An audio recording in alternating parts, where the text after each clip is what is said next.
Энэ 7 хоногийн тойм хөтөлбөрийн онцлог зочин дэлхийн хүн сансрын домогт нисгэгч Баз Олдрин байлаа. Дэлхий дээр 40 гаруй улсын 500 гаруй хүн сансарт ниссэн байдаг. Тэдний ердөө 12 нь саран дээр хөлөө тавьжээ. Тэгвэл дэлхийн түүхэнд сансрын удамд саран дээр хөлөө тавьсан 2 дахь хүн болж бичигдсэн Баз Олдрин Монгол улсад энэ 7 хоногт хүрэлцэн ирлээ. Түүнийг Монгол улсын их хурлын гишүүн Болд урьсан байна. Домогт сансрын нисгэгч Баз Олдрин Монгол цаадад сансар судлалын түүхэн хөгжил цаашдаа алхам хамтын ажиллагааны талаар харилцан ярилцаж үзэл бодлоо хуваалцсан. Монголчуудад уулзах уулзалт энэ сарын 8-нд боллоо.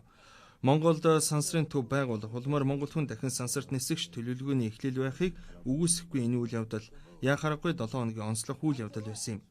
Баз Олдрин айлчлалыг шинэ Монголыг санаачлах төрийн бас байгууллагаас зохион байгуулжээ. Төрийн бус байгууллагын тэргүүнээр улсын их хурлын гишүүн Болд ажилдаг бөгөөд өнгөрсөн 4 сард Америкийн нэгдсэн улсад ажиллах үеэр Баз Олдринт уулзаж саналуудлаа солилцсон. Монголд үрснэн инхүү ажил хэрэг боллоо. Тэрээр 1969 оны 7 дугаар сарын 21-нд Аполло 11 сансрын хөлгөөр саран дээр анх газардсан 3 хүний нэг. Саран дээр хөл тавьсан 2 дахь хүн нь Нийл Армстронгийн араас 20 минутын зайтай саран дээр буусан гэдгээр хүн төрөлхтний түүхэнд тодоос тод нэрээ бичүүлжээ.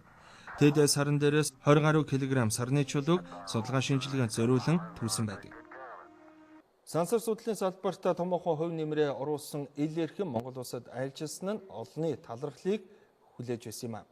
Учир нь тэрээр сансрын авгаа нисгэгч төдийгүй томоохон мөрөөдөгч түүнийхээ төлөө тэмцэгч ажээ. Улсын их хурлын гишүүн шинэ Монгол санаачлах төрийн бас байгууллагын санаачлагч тэргүүлэгч Болд зөвлөлт холбоот улс бүгд найрамдах Монгол ард улсын баатар, хөлмөрийн баатар, Монголын анхны сансрын нисгэгч Өдөр Дэмдийн гүр харагчаа Олдрины хүү Эндрю Олдринаар зочноор оролцсон юм. Энэ үеэр улсын их хурлын гишүүн Болд төрийн бас байгууллагынхаа насан туршийн бахархал 2 дахь цомгийг Монголын анхны Азийн 2 дахь сансрын нисгэгч гүр харагчид гардууллаа. Энэ үеэр улсын их хурлын гишүүн Болд монголчууд бид авгаа мөрөөдлөөр амьдардаг ус 21-р зууны энэ цаг үед сэргэн мандал төгжилд их ирээдүйн төлөө том мөрөөдөлтэй байх ёстой. Монгол залуучууд дэлхий дахинд өөрсдийгөө таниулах, мөрөөдлийн ажил хэрэг болгох сайн цаг үе ирсэн гэдэгт эргэлзэдэггүй гэдгээ тодтогон хэлж байсан юм. Энэ сансрынхаа хөтөлбөрийг бол Монгол улс үргэлжлэж явах ёстой. Тэгээ энэ 7 хоног монголчууд бидний хувьд бол сансрын иргэн ирсэн ийм сайхан түүхэн 7 хоног болж байгаа гэж хэлж болно.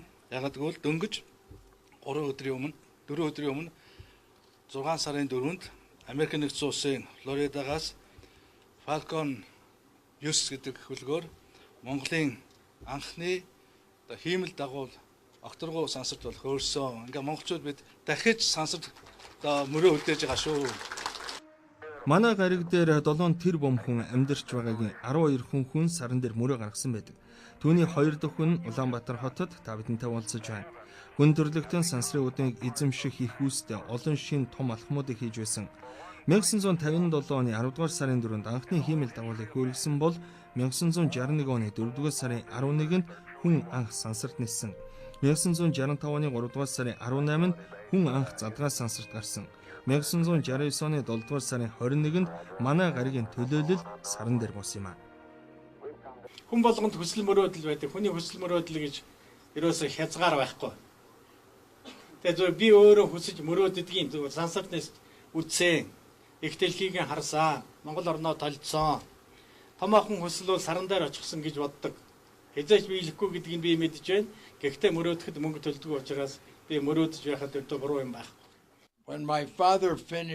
Миний хувьд сартаа яагаад ч юм хувь заяагаар холбогдсон хүн. Миний ажил гэхэд хүн төрлөختөн анх онгоцоор ниссэн өдөр төрсөн бөгөөд мөн буюу сар гэсэн онгогтой.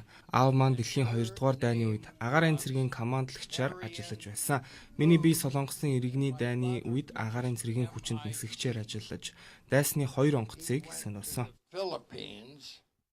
Түүний хувьд саран дээрээс ирснийхээ дараа сар дэлхий гэсэн байнгын маршрутын талаар мөрөөдөх болжээ. Тухайн үед NASA энэ асуудлыг нэг их анхаардаггүй байсан ч саран дээр буусан сансрын нисгэгч нь битгий санаа зов.